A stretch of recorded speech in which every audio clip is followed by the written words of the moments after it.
Jean-Denis Deletraz, 1994 to 1995. Deletraz crashed during a warm-up lap. Not the race, not qualifying, not even practice, the warm-up lap. That's the kind of driver Jean-Denis Deletraz was. Swiss money, tobacco industry connections, and junior results that weren't completely embarrassing. The mid-90s were perfect for guys like him. Teams were desperate for funding and willing to overlook modest talent in exchange for financial backing. His performances in lower formulas had been decent enough, the kind of steady results that suggested he might actually score points given the right equipment and enough time to adapt. In reality, he was expensive performance art. 20 races of finding increasingly creative ways to put cars into walls. His crashes weren't even dramatic racing incidents where you could say he was pushing too hard for position. They were just basic failures of car control, braking too late for corners he'd driven dozens of times, turning in too early and hitting barriers, forgetting where the track ended. The most famous example was that German Grand Prix warm-up lap crash, which perfectly summarized his approach to motorsport. The footwork team watched him destroy car after car until they literally couldn't afford the repair bills anymore. Then Sauber gave him a chance, probably thinking Swiss connections might help with sponsorship, and watched the exact same thing happen. By 1996, nobody was answering his calls. Not because of any dramatic incident, just the gradual realization that paying for someone's education in basic car control wasn't a sustainable business model. The substitute who forgot how to drive, Taki Inoue, 1994 to 1995. Taki Inoue got hit by the medical car while standing next to his crashed Formula One car. This actually happened. At the 1995 Hungarian Grand Prix, Inoue crashed his arrows into the barriers, climbed out to check the damage like drivers normally do, and somehow managed to get run over by the safety vehicle that was coming to help him. The medical car, whose entire job is to help drivers who've crashed, ended up sending Inoue to the hospital. It's the kind of incident that perfectly summarizes his entire approach to Formula One. Japanese manufacturers were pouring money into F1 in the 90s, creating opportunities for drivers like Inoue who had more sponsorship backing than actual speed. His path to Formula One had been built on persistence and corporate connections rather than raw talent, but his supporters believed Japanese precision and work ethic could overcome any initial performance gaps. The problem was that Inoue's qualifying times were so far off the pace that it looked like he was driving in a completely different category of racing, which honestly he might as well have been. His 18-race career became a collection of incidents so bizarre they seemed scripted by someone who didn't understand how cars work. The medical car incident was just the most famous example of how Inoue could turn any situation, no matter how routine, into complete chaos. He eventually found success in other forms of motorsport, where the speeds were lower and the consequences of confusion were less severe. The rookie who aged out before he figured it out, Antonio Pizzonia, 2003 to 2005. Brazil expected Antonio Pizzonia to be their next Ayrton Senna. Instead, he became their reminder that talent without mental toughness gets you nowhere in Formula One. The early 2000s were peak Brazilian motorsport. Rubens Barrichello was winning races consistently. Senna's legacy inspired a whole generation of drivers, and Pizzonia had all the right credentials coming through the junior ranks. Multiple championship victories, genuine raw speed in testing, Petrobras backing that gave him financial security. The Brazilian racing establishment was convinced they'd found their next world champion, someone who could restore the country's Formula One pride after years of waiting. But Pizzonia had this weird psychological quirk where he'd fall apart exactly when it mattered most. He'd show genuine pace during practice sessions, posting times that suggested he could compete with the best drivers in the world. Then qualifying would come around and he'd completely lose it, making mistakes that made no sense for someone with his obvious talent level. His best performances came when there was no pressure, but put points on the line or team reputation at stake, and he'd crack under the intensity. His scattered Formula One career revealed the huge gap between being fast in controlled environments and being fast when everything's at stake. The Brazilian racing establishment kept giving him chances, bringing him back for multiple attempts with different teams, but he never figured out how to handle the relentless pressure that separates Formula One from every other form of motorsport. He showed occasional flashes of the speed that had brought him to F1's attention, but his failure at the highest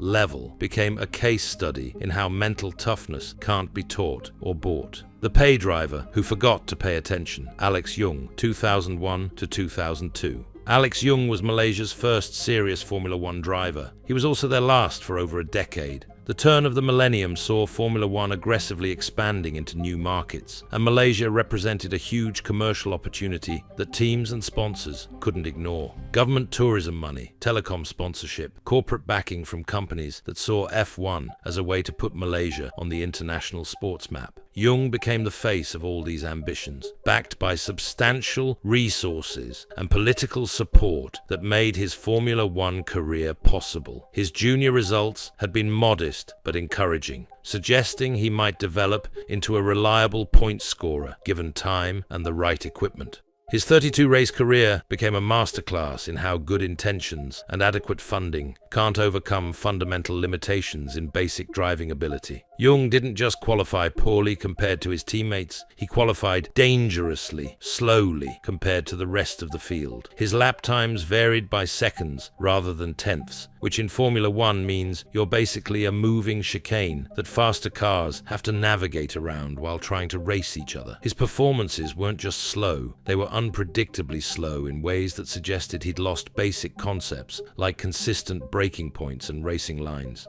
Malaysia quietly stepped back from Formula One. Involvement after Yoong's performances effectively poisoned the well for any future drivers from the country. His career became a reminder that national representation in Formula One isn't valuable if it comes at the cost of competitive credibility, and that population size doesn't correlate with driving ability, no matter how much corporate backing you can generate. The gentleman racer who wasn't gentle enough, Ricardo Rosset, 1996 to 1998. Ricardo Rosset spent 33 races, proving that Brazilian passion without Brazilian speed is just expensive enthusiasm. The late 90s were the tail end of Formula One's gentleman racer era, when teams were still occasionally willing to give opportunities to drivers whose main qualifications were showing up with a checkbook and genuine enthusiasm for the sport. Rosset embodied this tradition perfectly. A Brazilian driver whose career had been built more on financial backing and persistence than natural racing ability. His supporters believed that Brazilian racing heritage would eventually overcome any initial performance problems, and that his passion for the sport would translate into competitive results given enough time and the right opportunities. His performances weren't dramatically bad enough to be memorable. They were just consistently, predictably mediocre in ways that made everyone involved question why they were continuing this experiment. His qualifying sessions seemed to depend more on luck than driving skill, with lap times that varied wildly for no apparent reason. His race performances were equally unpredictable, not because he was taking calculated risks, but because he seemed to have lost basic concepts like consistent pace and spatial awareness. His crashes were frequent enough to be expensive for cash-strapped teams, but not spectacular enough to be entertaining for fans who might have at least appreciated the entertainment value.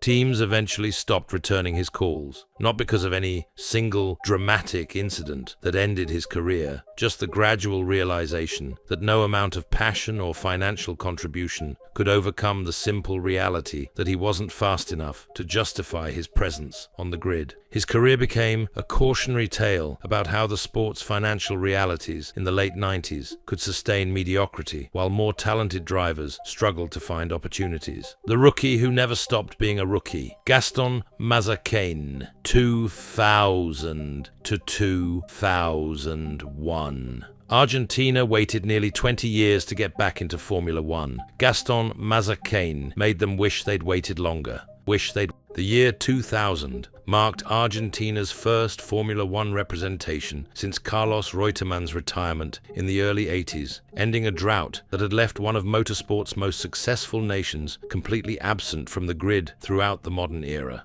Mazzacane carried the hopes of a country that had produced legends like Juan Manuel Fangio and wanted desperately to reclaim their place in international motorsport. The political and commercial backing was substantial, with Argentine corporations eager to support what they saw as a historic return to Formula One that would elevate the country's international sporting profile. His 21-race career became an extended exercise in frustration for everyone involved. Mazzacane would show occasional flashes of competence during practice sessions that were immediately followed by lapses in concentration, judgment, and basic car control that made you question whether he understood what he was supposed to be doing out there.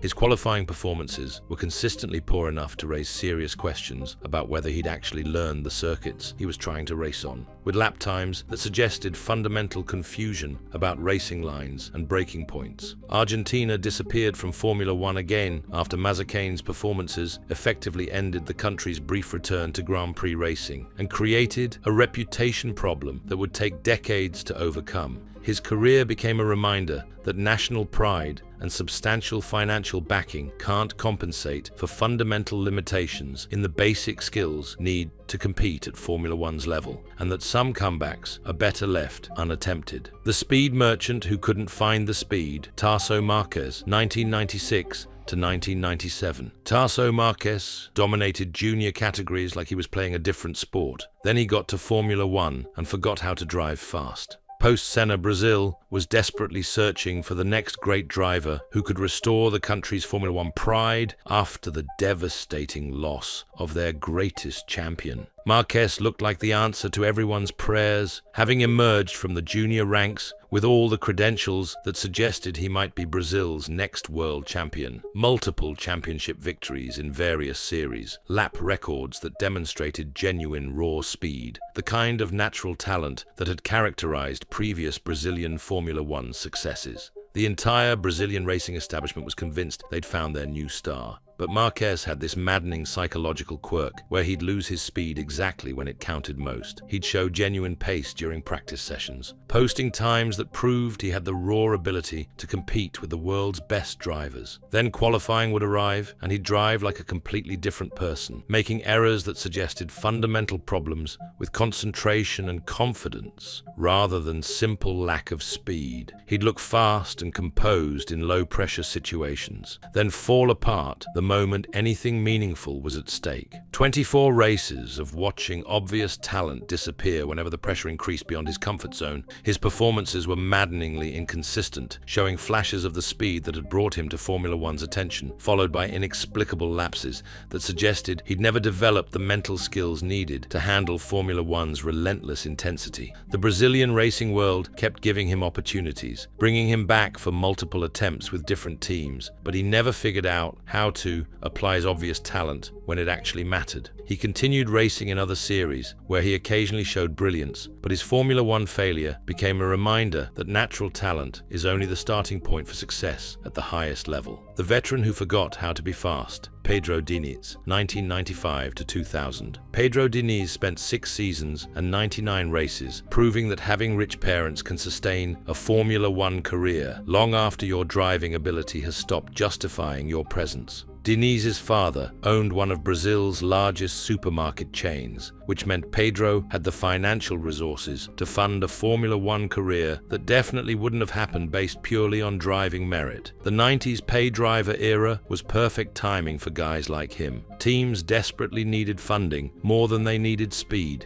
creating opportunities for drivers whose main qualifications were enthusiasm and the ability to write checks. His supporters argued that his junior career results suggested genuine talent that could be developed given enough time and the right opportunities, but those results were modest at best. His performances were the definition of expensive mediocrity. Not dramatically bad enough to be memorable or entertaining, just consistently adequate enough to justify his continued employment, while blocking opportunities for drivers who might have actually been fast enough to score points or win races. 99 races of taking up a grid spot that could have gone to someone with actual potential, while his teams struggled to develop cars around a driver who couldn't provide meaningful feedback about setup or performance performance issues. His occasional moments of competence were vastly outnumbered by demonstrations of fundamental limitations in speed, racecraft, and spatial awareness that suggested he was competing in a different category than his contemporaries. The most damaging aspect wasn't his individual failures, but how his presence denied opportunities to potentially superior talent who couldn't match his financial backing. Diniz eventually transitioned to business ventures that didn't require him to drive cars competitively, but his career became a cautionary tale about how Formula One's financial realities could sustain mediocrity for years, while more deserving drivers watched from the sidelines. He champion who forgot championships were hard. Jacques Villeneuve, 2004 to 2006. Jacques Villeneuve won the 1997 World Championship.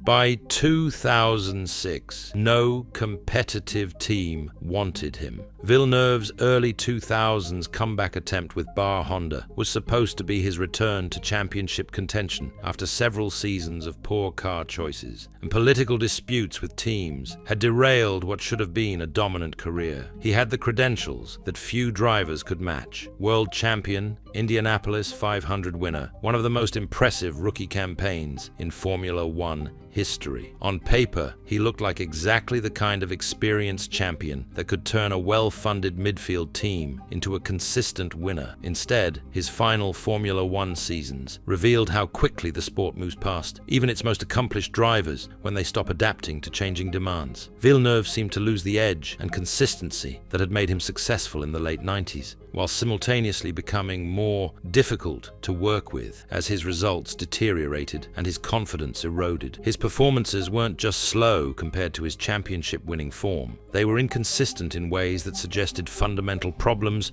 with motivation, preparation, and his relationship with modern Formula One technology. The Canadian driver's decline wasn't dramatic enough to generate headlines, just a gradual erosion of relevance that made team principals question whether his past achievements were worth the present-day complications. His career ended not with a retirement announcement or farewell tour, but with the simple reality that no competitive team was interested in what he had to offer anymore. His fall from champion to unwanted veteran became a cautionary tale about how Formula One success requires constant adaptation and evolution rather than relying on past achievements, and how quickly the sport's relentless pace of change can leave even its greatest champions behind. The heir who inherited nothing, Yuji Ide, 2006. After 4 races, the FIA did something they'd never done before. They took away Yuji Ide's racing license. Japan was desperate to get back into Formula One. They hadn't had proper representation since Takuma Sato's wild runs with